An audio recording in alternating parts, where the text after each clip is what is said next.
What's going on, everyone? Desktops Gaming here. Welcome back to the channel. Today we're going over whether or not you should build or buy a new rig right now. A lot of friends have been asking me whether or not they should jump into the market right now since GPUs are kind of starting to level out, but we have some new stuff coming up at the end of this year, so we're going to decide on whether or not you should build and buy right now. Let's get into it.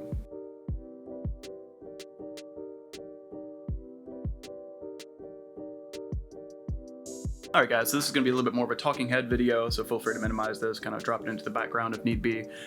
Just kind of going over my thoughts on whether or not you should build or buy a new system right now. This topic kind of came up, I've seen a couple other YouTubers touch on it, and I've had a couple of friends, personal friends ask me that have kind of been waiting, especially with the GPU madness that's been going on for the past pretty much almost 2 years now, pretty much since we had 30 series launch, whether or not they should build or buy a rig, whether it be a pre-built or maybe part together their own, and whether or not they should jump into building right now. So I figured I would make this video kind of for them, kind of for you guys, to lay out my thoughts on kind of what's coming up and what's available in the market right now. All right, so going over what's available right now, we have seen some changes when it comes to GPU pricing. It only took almost 2 years into particularly NVIDIA's cycle to get this nailed down, but we've seen some cards come back into stock, readily able to buy them at not much higher than MSRP. We're looking at maybe 15, I've seen some as high as 30% above MSRPs that were kind of promised at launch, but that's still nowhere near as bad as it was. Is it good? No. But comparing these prices to just a year ago, even a few months ago, we're talking about considerably lowering of pricing coming down, especially as when it comes to NVIDIA cards, as the 30 series kind of dwindles to its end of life. So, if you have been holding out for a 30 series card, it's not a bad time to get one right now if you do need a card. My friends were kind of asking me, and I've had a couple people comment on the Instagram and everything about whether or not they should be looking right now. And it comes down to just a few things for me. For me, if you need a rig right now and you have a purpose for one and you need it to, whether it be continue work, if you just need a gaming rig right now and you can't wait, we're specifically talking about GPUs right now. If you've been holding out and your older card is just not up to snuff anymore for what you need to do, especially if maybe you made some other upgrades to, say, a higher refresh rate monitor or a higher resolution monitor, say you went from 1080 to 1440p, and you need a card that can keep up with that. Yeah, I would say now it's not a horrible time to get, say, a 30 series card or 6000 series card from Radeon side if you just need one right now. Now, with that being said, if NVIDIA sticks to their typical kind of life cycle, and it looks like they are with all the leaks and rumors that have been going on about the 4000 or 40 series coming out towards the end of this year, NVIDIA kind of sticks to a 2-year cycle.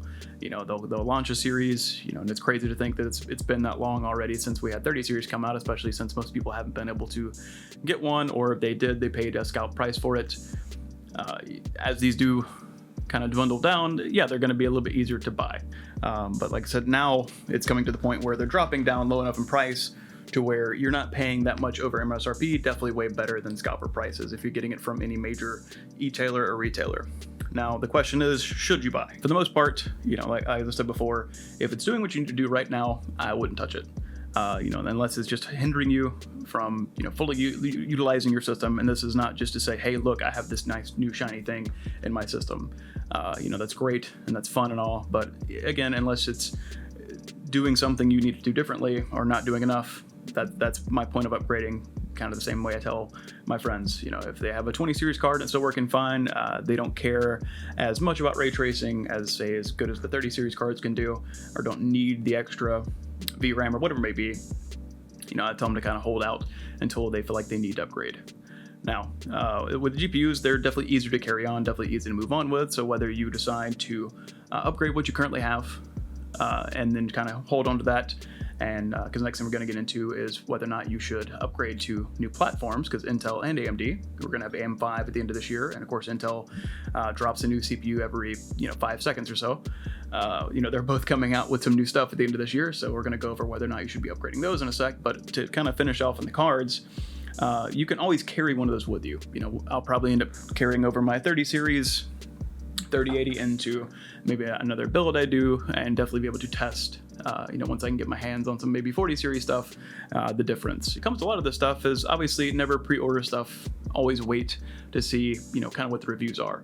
I did the same thing. Now it was fun to jump on the early adopter stuff if you like that cutting edge technology when it comes to these graphics cards, and we'll get into CPUs here in a sec. But that's kind of, you're always going to pay that kind of early adopter tax when it comes to new stuff.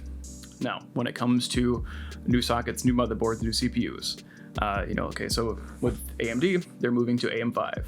They're actually moving away from a PGA back to LGA socket, so it'll have pins on the motherboard itself instead of on the CPU like it has been for AM4. So when it comes to processors, whether or not you should adopt, Ryzen 5000 series processors, that's going to come down to, again, kind of like we had the discussion with the graphics cards, whether or not you need the upgrade right now. Now, of course, with CPUs, especially Ryzen being, AM4 having such a long lifespan, went over a little over 4 years there, as they were still launching new CPUs. As you come into AM5, none of these are going to be forward compatible. So as of right now, AM4 is end of life, meaning they're not going to make any more CPUs or any more upgrades for the AM4 platform. So going into AM5, it's going to be a completely different socket. You won't be able to carry anything forward outside of your power supply, your graphics card, and the next thing we're going to discuss is RAM.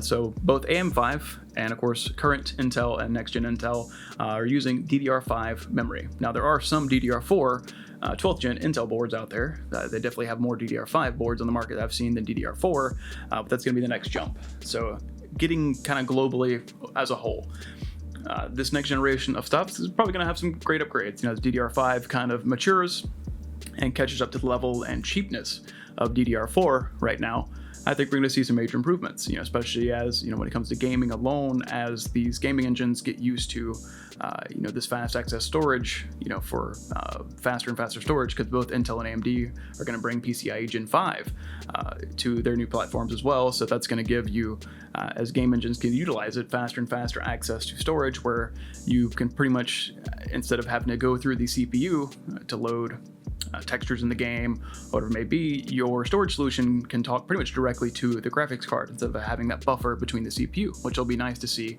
how that affects performance going forward. But to kind of conclude things, the biggest piece of advice I can give, honestly, is wait for the most part. There are some caveats there, as I said before. If your system, you've been holding out for too long to upgrade, say just your GPU, it's been sitting too long, say you're stuck with a 1650 and it's just not performing how you want it to, maybe upgraded a monitor waiting, and it's just not doing enough, maybe try to snag one of the 30 series cards now. Worst case, when it comes time to, say you want to upgrade the 40 series, say if you're an NVIDIA user, you like the ray tracing stuff, when it comes time to want to upgrade, of course, you can always sell the 30 series, because, we've definitely seen over the past couple of years, these cards have actually held their value pretty well. At most, you're looking at losing $100 selling it on eBay for the most part, if the card's just not crazy used or beat up. So if you need to get into one right now, I would say, you're not going to really be hurting yourself doing so, because worst case, the card will retain some value. You might take a little bit of a hit. Obviously, you're not going to be able to sell it for a crazy scalp price, likely anymore. But the other side of that is, do not, and we saw this with 20 series going to 30 series, do not sell your card until you have a new one in hand. I don't know how many people sold off their 20 series when 30 series was coming out, and I get it. 30 series looked very promising. The price was great. Of course, for MSRP, they never stood there, but at least the promise of that MSRP with the performance differences we saw, of course, everybody wanted to jump ship to 30 series when it comes to NVIDIA cards. It was definitely an impressive uptick in performance versus what we saw going from 10 to 20 series, where, they added ray tracing. It was a new feature that was very nice. It was very cool, but the performance to price increase wasn't really worth it for a lot of people. Whereas, 30 series was a more mature version of the 20 series, and they, kind of brought that price back down a good bit. But as you saw, they all kind of disappeared. And then, of course, we had a global pandemic that doesn't help with all the supply chain of things, and they were being scalped and used to mine and all that good stuff. So I would definitely say, if you're looking to upgrade, don't get rid of what you have now until you have something new in hand. Don't make that same mistake that I saw many people make when going from, say, 20 series to 30 series. On the CPU motherboard side, this is the TLDR. For the most part, again, I would say kind of similar to the cards. If your current system is doing what you need it to do, Do you need to upgrade? I'd say probably not. Like I said, unless the caveat to that being, unless you like having the latest and greatest, earliest stuff, you like that being on that cutting edge of technology and seeing where it's going, and this is more of a tinkering project for you, and you're not worried about system stability, because that's another thing that comes with whether it be new AMD or new Intel. There's always gonna be little quirks and bugs and different features, especially now with Windows 11 being a new OS and all. It's gotten better, but what's to say that doesn't change a little bit once we're slotting in new motherboards, new CPUs into it. There are always going to be some quirks and bugs. So like I said, you're going to pay that early adopter tax no matter what when it comes to getting into all new hardware. And I mean that both with monetary value and kind of with beta testing these products from these companies, because for the most part, they're not going to be completely ready, right out of the gate. So definitely, if you need a system that's very stable, maybe avoid super new stuff unless you really like kind of the debugging side of things. So that kind of covers the cards, the CPUs, the motherboards. So definitely let me know what you think down in the comments below. If you guys do have any questions, leave them down there. I'll answer those best I can. And how you recommend this to your friends or your coworkers, whatever it may be. Like I said, I've just wanted to do this video because I had a bunch of people asking me about, should they build right now or should they buy a pre-built system, whatever it may be. And like I said, we touched on this in the video.